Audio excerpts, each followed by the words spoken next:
do it. Welcome back, everybody. It's Red. This is West Blue Reviews, and today we just gonna act like I ain't been gone for the past 2 months and instead focus on One Piece chapter 1175. But first, you already know we have to get into the cover page. This week seems to be the most wholesome cover of all time so far, in my opinion. It's just Koala and Sabo chilling with other koalas while they eat bananas and just get comfortable. I really don't see Oda topping this in terms of wholesomeness, and I don't know. Then moving forward, we start the chapter off with Sanji freeing my beautiful Robin from her thorn trap that Summers had her enclosed in. Jinbei deduces that the thorns are weak to higher temperatures, and that'll be pretty important moving forward, I can assume. I'm hoping that's a matchup we see, Sanji and Summers, because it's pretty easy at this point. All he got to do is kick him a couple times in the gut, and he'll fall like a leaf, given how these guys are built. They're very fragile, very fraudulent, very Three Stooges, but we'll see how it goes. But yeah, Robin's free, but there's no time to celebrate. They still have to get clear on what's happening all over the island.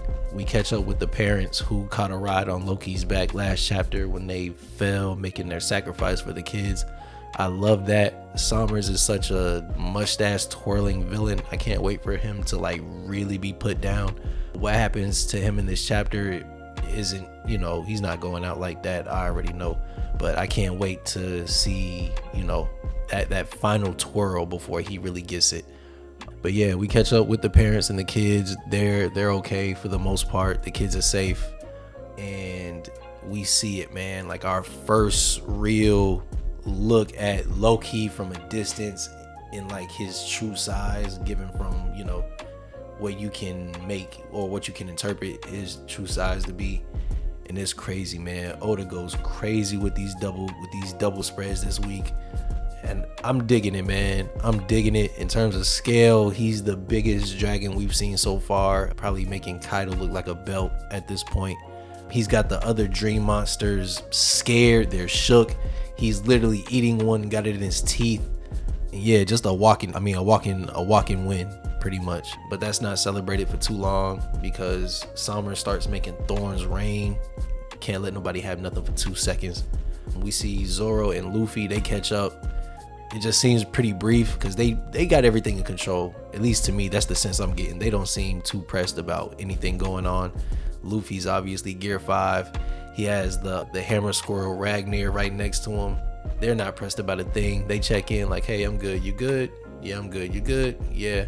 Okay. Hey, by the way, can you handle that over there? I'm too busy over here. All right. Yeah, I got you. That's all I got from that interaction. I love it because they locked in at this point. Ain't really much to say except just make sure that's cool over there, and I got you. I love to see it, man. But yeah, they check in, and then Summer starts tripping, starts twirling his mustache, broadcasting what he's about to do. He makes his thorns weapons to shoot more thorns. Just putting a hat on a hat at this point, if you ask me. But he loves to hear himself talk. He's just so captivated by the feelings the parents and children have for each other. He sees them coming together, protecting one another. For some reason, that just has him balling. He sees it all as performative. He doesn't think none of it's real. He doesn't take it serious. So, it's just fantastic and chef's kiss seeing Luffy wind up his thunder punch like he's in Pokemon. He locks in like he did against Kizaru, like how Vincent animated him. That was pretty fire. No, not Kizaru, but it was Kizaru too, but it was more of a lock-in moment with Lucci. That was pretty fire. It's like he combined those from when Luffy put on his he was fighting Lucci, took the goggles down and was able to lock in, but at the same time he's doing a little hole like he did with Kizaru. It was like Oda saw both of those and just put them together. I think that was pretty fire. And then he locks in for this attack that we haven't seen before. At first I was getting Kaido vibes with him just about to shoot the lightning bolt. I was looking for the gum lightning, but he mixes it. He uses it as a punch, like a thunder punch from Pokemon, I promise you. And he calls it Boomin' Dawn Thor Rifle. I'm not gonna lie, that is a tough ass name. I can't lie, that might be my favorite named attack from Luffy so far in the Gear 5th form, because it's so different. It's not the usual gum variant, and I'm loving it. Fire literally knocks his jaw off, or his head off, one of them. I don't know if his body's still attached after that. Technically, he did knock his jaw off. Of course, Luffy's gonna be, laughing his ass off right after. And, they're all the giants are seeing Luffy in this form for the first time. My baby Gerd, she's captivated. She, she's all in now. She's invested. She knows what's up. She believes Luffy's the one that'll save the world, and he's proven his point. She's proven his case. He's proven her case. And, Summers, he can't believe it. He's about to check out. He's like, nah, Nika, that's just a thing giants tell their kids to scare them when they're acting up. And in the coldest thing I think we've seen Loki do up to this point before he does something right after this, he just tells him to shut up and just smacks him. Just whole claw on the ground, just smacks him like, shut up, bro. This ain't even about you no more. We got bigger fish to fry. And I love it, man. They just treat him like an afterthought. And there's a bunch of people witnessing this from a distance, including Chopper. And Gabon's like, yeah, this is my first time seeing Loki like this too. I remember when Jarul was breaking it down for us back in the day, and we get a slight flashback, and we get an explanation for how the fruit works. And it's pretty much just relative to your size. Like, if you're the biggest human, it'll make you the biggest dragon. If you're the biggest giant, it'll make you the biggest giant dragon. If you're the biggest ancient giant, it'll make you the biggest ancient giant dragon. You know what I mean? It just keeps going like that. And the stronger you are, the bigger you are, the more you can get out of this fruit. It's known to black out the skies and breathe lightning. Instant Night Fury vibes from How to Train Your Dragon. Instantly. I think this is Oda's interpretation of that. Even the little sketches here at the bottom with the 3 different dragon variations, I think that was him just being sneaky and just, doing his thing, which I don't mind. I like How to Train Your Dragon. That first one is a classic. And then moving forward, he kind of gives a little explanation on Ragnar too. But basically, Ragnar was always the god of war of Elbaf's weapon. He ended up fighting the sun god back in the day, so they've always been close. Ratatoskir, however you say his name, he was in God of War. One of my favorite characters, the way he just didn't care about Kratos' attitude.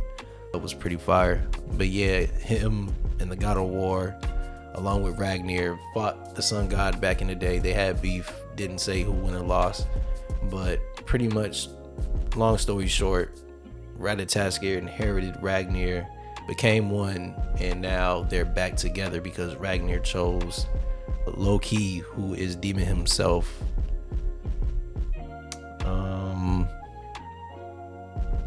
A being of destruction, pretty much. An agent of destruction. I'll put it like that. I won't say God, but an agent of destruction.